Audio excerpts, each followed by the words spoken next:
I am bringing to you the Yoko Rose reading channel. And this channel came about because I learned through reflection, of course, that I needed to spend more time with self,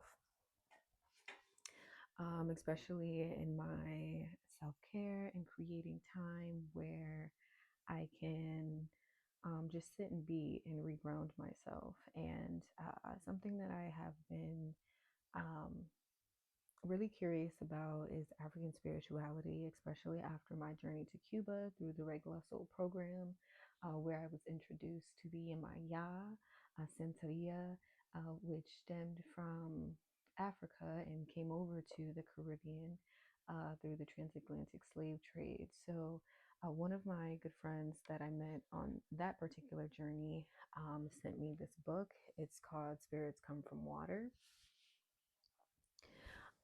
It's an introduction to ancestral veneration and reclaiming African spiritual practices by Ehime Aura. And excuse me if I'm not pronouncing that correctly. I myself already read the introduction. So, where we are going to start from is chapter one, homesickness. And throughout our time together today, I am going to read the entire chapter and then share the reflection at the end to leave us off on. And in another stream, what I will do is I will share my reflections, and hopefully in the chat, you will share your reflections as well. So let's get started. Sorry. Okay, nice and comfy. Homesickness. We're born into a world with spirit attached to our hips and toes. Spirits leaves stories in our bodies, and our growing pains are simply the experience of remembering. We remember the feeling of spirit and getting drawn into the journey of reconnection, almost by force for many of us. Within our bones plays a hypnotic journey, within our bones plays a hypnotic memory of our ancestors and the way our lineage danced with the Creator. The way our lineage extended their light to the Creator with open hands, the way this light shines back down on us. We learn of the sacrifices that created new opportunities for survival for descendants. We learn of the blessings that enclose our lineage with grace. We remember the feeling, and this is the feeling that returns us back to them. It is the feeling that teaches us how to properly survive. Family has focused on feeling their entire life. I'll start from the beginning. My family has focused on the feeling their entire life, particularly my mother, a peculiar woman with feet curled into herbs and roots.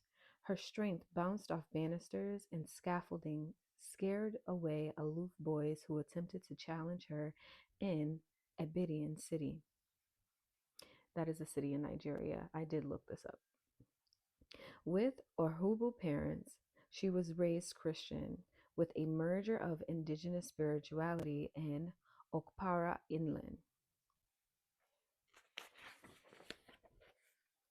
There's a family shrine in the Delta State that was cemented into place by my great ancestor centuries ago. My grand ancestor resides in a hall built by descendants persistent on preserving his legacy. The elders used the hall to coordinate family meetings regarding any matter that affected this lineage via its descendants. Oral stories speak of my great ancestor's accolades, a great hunter with spiritual power. The people remember him as a mighty man who didn't have much use for his guns or dogs. His power alone was enough to command animals into submission. Rumor has it, his strength extended to the skies, blessing him with the ability to alter the weather if needed. He's buried beneath a grand sculpture of his likeness.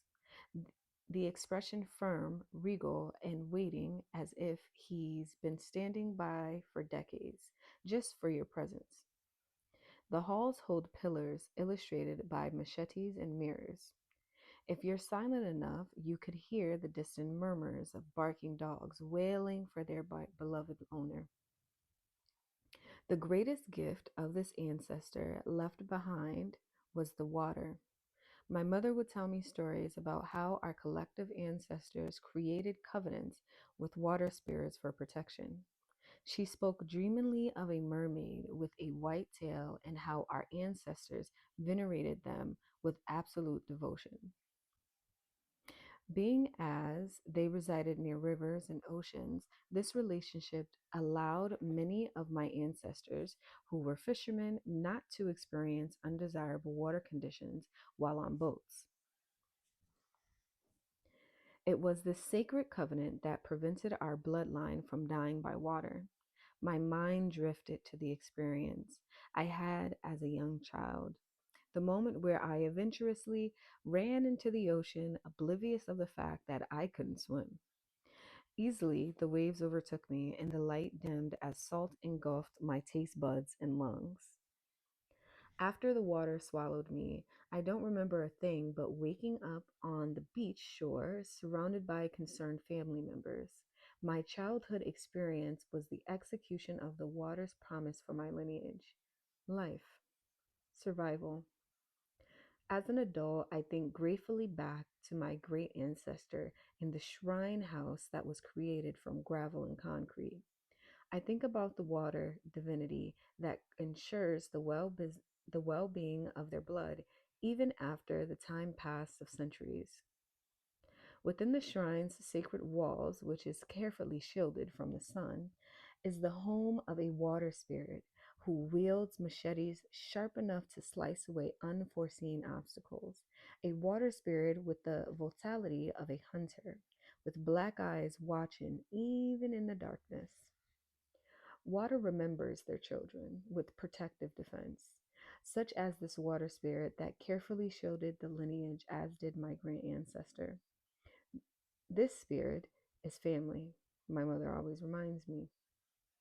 The Spirit's focus was the preservation of its spiritual wisdom through my ancestral lineage. Thus, no outsiders were allowed, only those with direct bloodline that extended back to my great ancestor, who was capable of harnessing its secrets. Picking its lineage priests through dreams was the usual method to preserve its traditions. This intentional mystery is why I am adverse to sharing its name, mm, or further details about this water spirit. It is specifically avoided it specifically avoided Western interception for a reason. Cherishing the boundary of ancestral spirits, not sharing too much of oneself, is also how we're entrusted with more ancestral wisdom as a descendant.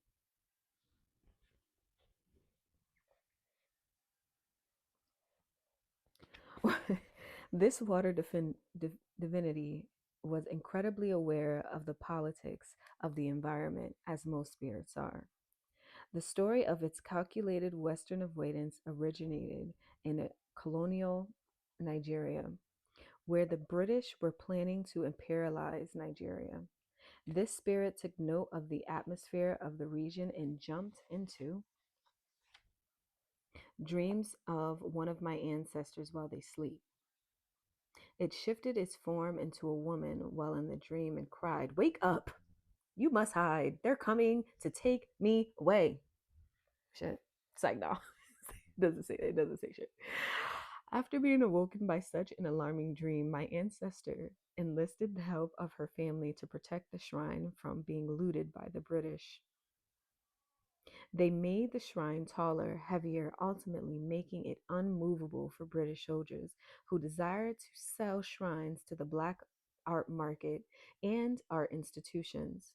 This ancestral story is also definite proof that these sculpted vessels representing various spirits are alive, just not inanimate objects. These vessels are their vehicle in which parts are able to tangibly ground themselves in the environment to protect and bless their devotee. Spiritual powers creates physical change. This is why Colonialism's first step was religious conversion by separating individuals from their ancestral tools. This step was the most violating and profane experience for Africans on the continent. One of the reasons why the Western world was so successful in the imperialism of Africa and other continents is they facilitated a particular kind of spiritual dismemberment. Imperialism had a strategic plan for destruction because those in power had ancestral practice. They began with their own lands, crushing and burning pagan native traditions in Europe. They decimated carriers of their practice entirely until their divinities became myths, beings frozen in time and only unfolded by scholarly studies.